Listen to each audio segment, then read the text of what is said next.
Christianity is no more and no less than a relationship with the God who creates us and saves us. That bears repeating. Christianity is no more and no less than a relationship with the God who creates us and saves us.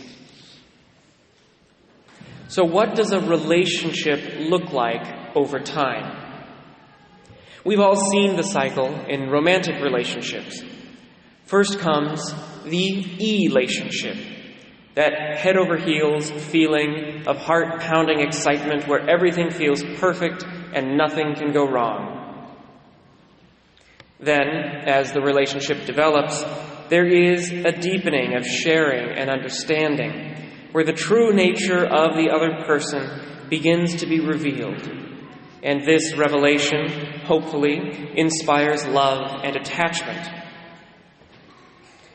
After revelation comes commitment, often marked by marriage and moving in together. Commitment is always hard work with difficult adjustments, but the joy, excitement, and newness of the early relationship remain, and these allow the difficulties of commitment to be overcome.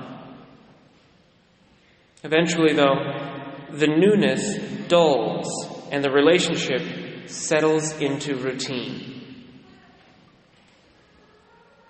Our relationship with God progresses in the same phases. First, there is conversion, where we feel overwhelmed and elated by His love for us. This feeling of being loved then inspires us to learn more about God. And this revelation increases our fondness and attachment to Him. After that, we decide to commit ourselves to God, maybe through baptism and confirmation, maybe by taking on a ministry or vocation.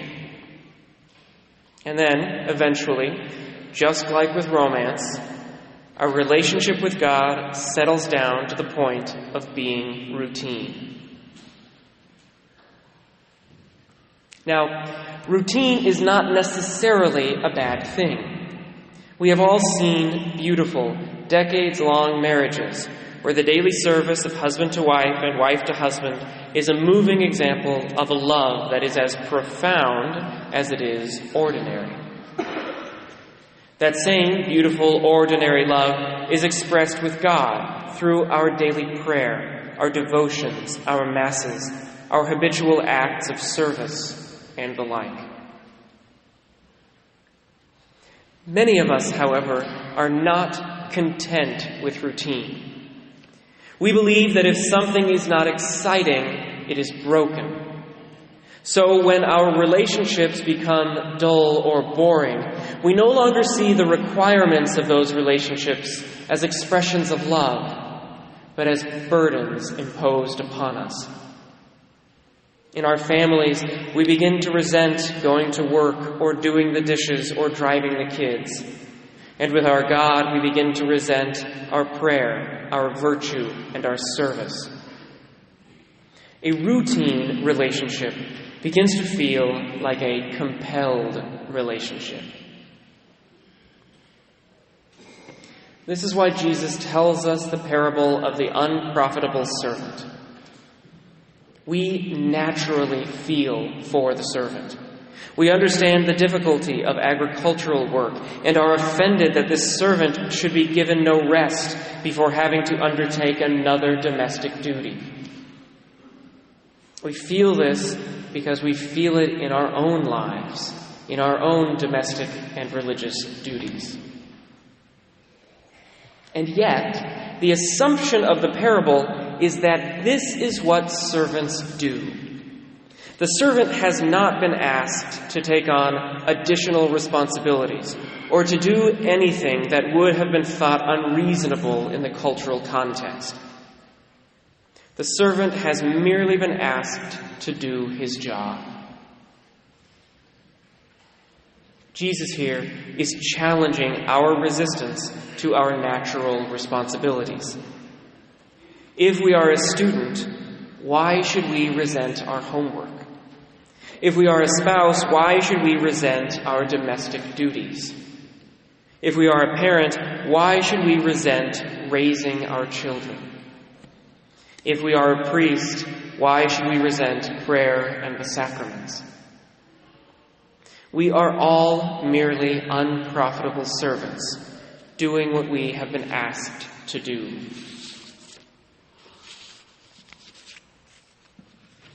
But let's go deeper on this. Nearly every philosopher from ancient times until today has agreed that the ultimate human concern is happiness.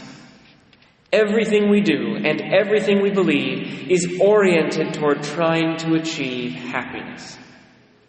So when we resist our routines, when we push back against a relationship that has become regular and unexciting, it is because we believe that these responsibilities and relationships are limits on our happiness. We believe that in order to be happy, we have to be completely free and unrestricted. In one sense, we are correct. Freedom is thrilling, while routine is not.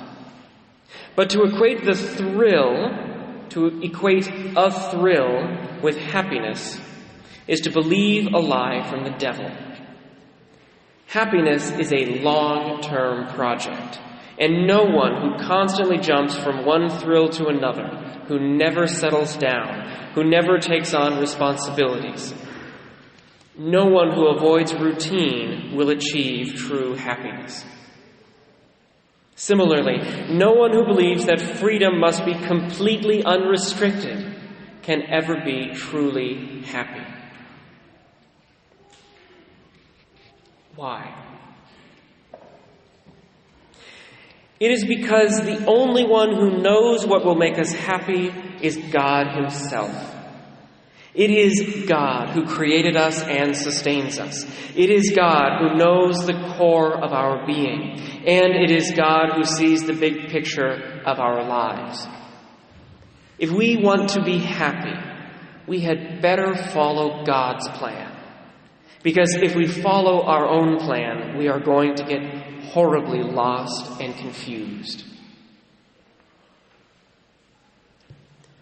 Unfortunately for our thrill-seeking hearts, following God's plan for our lives looks like relationship, which means that it often looks routine and unexciting.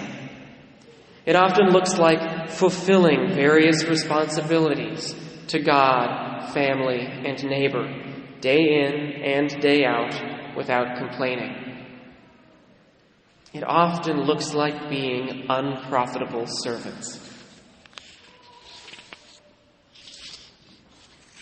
Of course, even though we are absolutely confident that following God's plan for our lives is the surest path to happiness, this does not mean every single moment is going to look happy.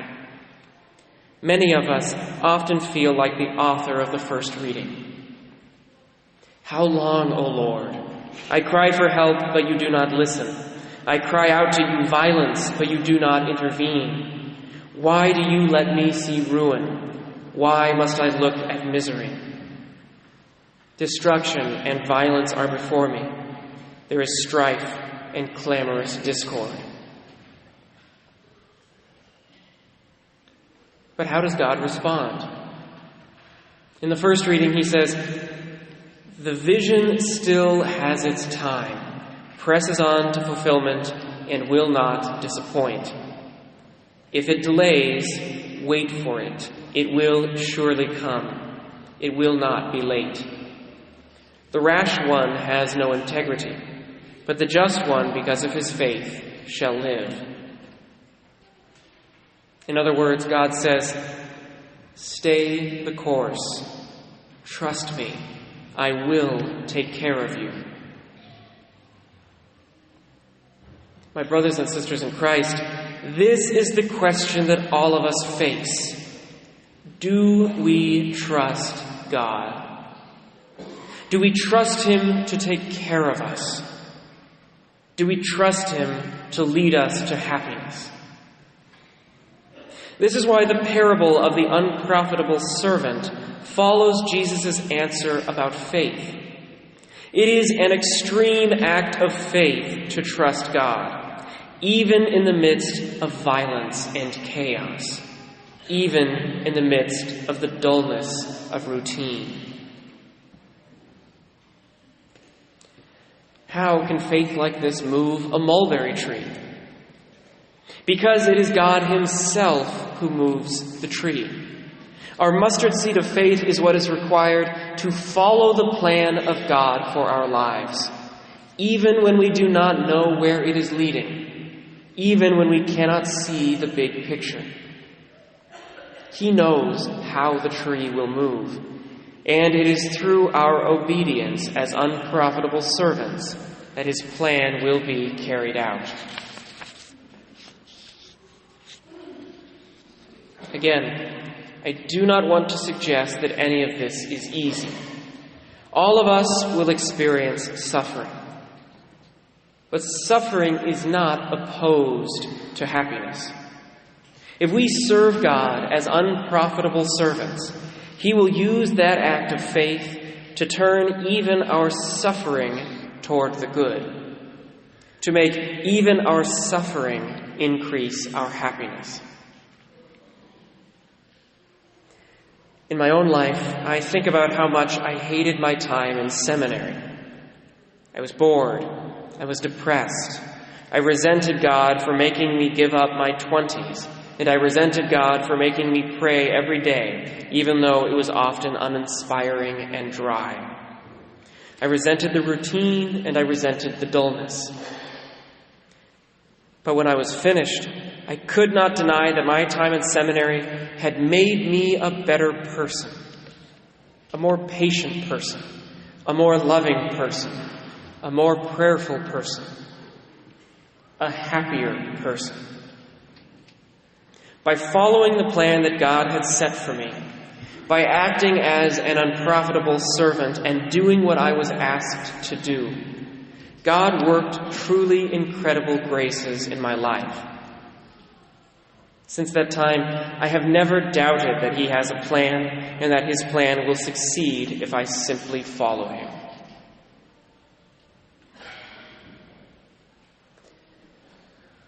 My brothers and sisters in Christ, I know that obedience to God, to the church, and to our responsibilities can be as boring as it is difficult. I know that we can feel burdened like the servant in the gospel. I simply want to encourage you to stay the course. God knows what He is doing, and if you follow Him unreservedly, He will take care of you.